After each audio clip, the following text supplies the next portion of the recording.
दुनिया की हर सभ्यता में पृथ्वी के अंत की भविष्यवाणियां मौजूद हैं।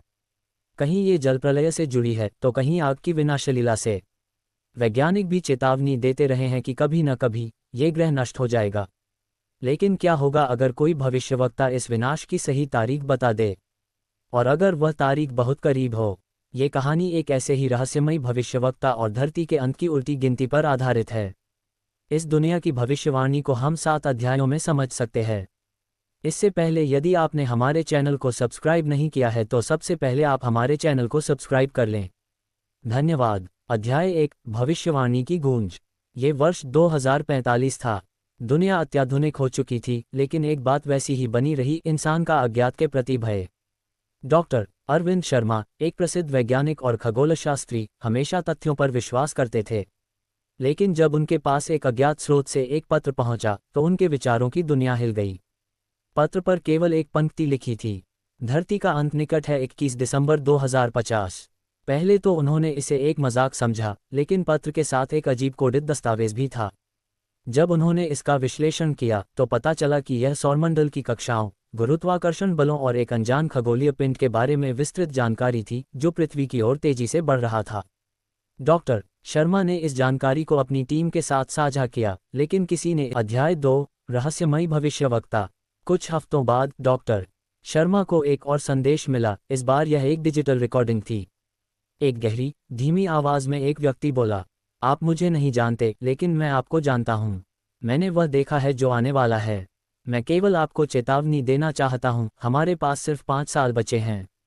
डॉक्टर शर्मा ने उस आवाज का विश्लेषण किया और पाया कि यह किसी बुजुर्ग व्यक्ति की थी।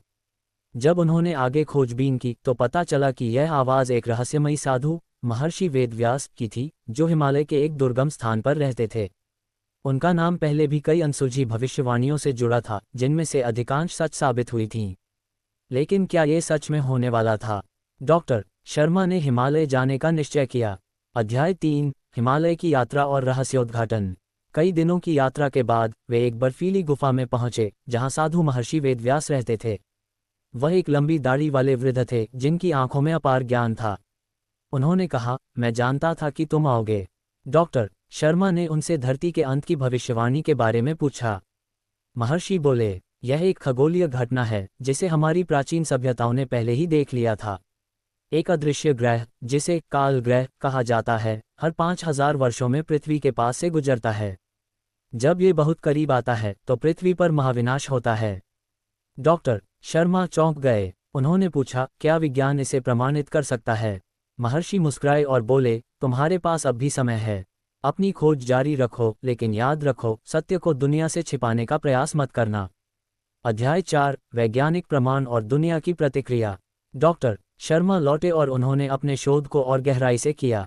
आधुनिक खगोलीय टेलीस्कोप और गणनाओं से पता चला कि वास्तव में सौरमंडल के किनारे पर एक विशाल ग्रह है, जिसे अब तक वैज्ञानिक नहीं देख पाए थे। उन्होंने अपनी रिपोर्ट प्रकाशित की, लेकिन दुनिया की प्रतिक्रिया भिन्न थी। कुछ ने इसे मजाक समझा, कुछ ने इसे षड्यंत्र बताया, और कुछ ने इसे सच मान लिया। सरकारों ने इस रिपोर्ट को दबाने की कोशिश की, लेकिन सत्य छिप नहीं सकता था। जल्द ही कई वैज्ञानिकों ने डॉक्टर शर्मा के निष्कर्षों की पुष्टि की। नासा और इसरो ने इस ग्रह को नेमेसिस नाम दिया, जो सूर्य की परिक्रमा करता था, लेकिन एक अत्यधिक विलक्षण कक्षा में। इसके प्रभाव से पृथ्वी पर भूकंप, ज्वालामुखी विस्फोट और जलवायु परिवर्तन होने लगे। अध्याय 5, उल्टी गिनती शुरू। वर्ष 2049 आते आते दुनिया में अराजकता फैलने लगी। सरकारें इसे कवर अप करने की कोशिश कर रही थीं, लेकिन कई बड़े भूवैज्ञानिक और खगोलीय बदलावों ने लोगों को डरा दिया था। नंबर 1, अंटार्कटिका में बर्फ की विशाल परतें टूटने लगीं। नंबर 2, सुनामी और भूकंप अचानक बढ़ गए। नंबर 3, कई जगहों पर अजीबोगरीब आकाशीय घटनाएं दिखने लगीं। डॉक्टर शर्मा और उनकी टीम ने दुनिया को चेतावनी दी, हमें तैयार रहना होगा। लेकिन तैयार होना संभव नहीं था। अध्याय 6, अंतिम दिन।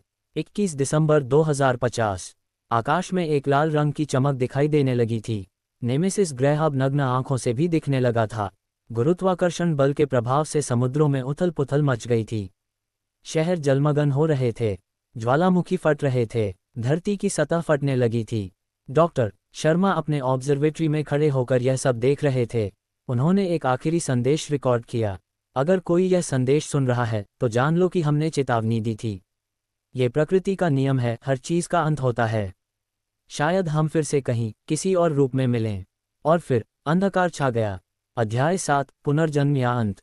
हजारों साल बाद एक नई सभ्यता जन्म ले चुकी थी। पुरानी दुनिया के अवशेष अब किंवदंतियां बन चुके थे। एक युवा वैज्ञानिक पृथ्वी की गहराइयों में खोज करते हुए एक प्राचीन रिकॉर्डिंग खोजता है। जब वह इसे चलाता है तो एक आवाज गूंजती है। अगर कोई यह संदेश सुन रहा है तो जान लो कि हमने चेतावनी दी थी।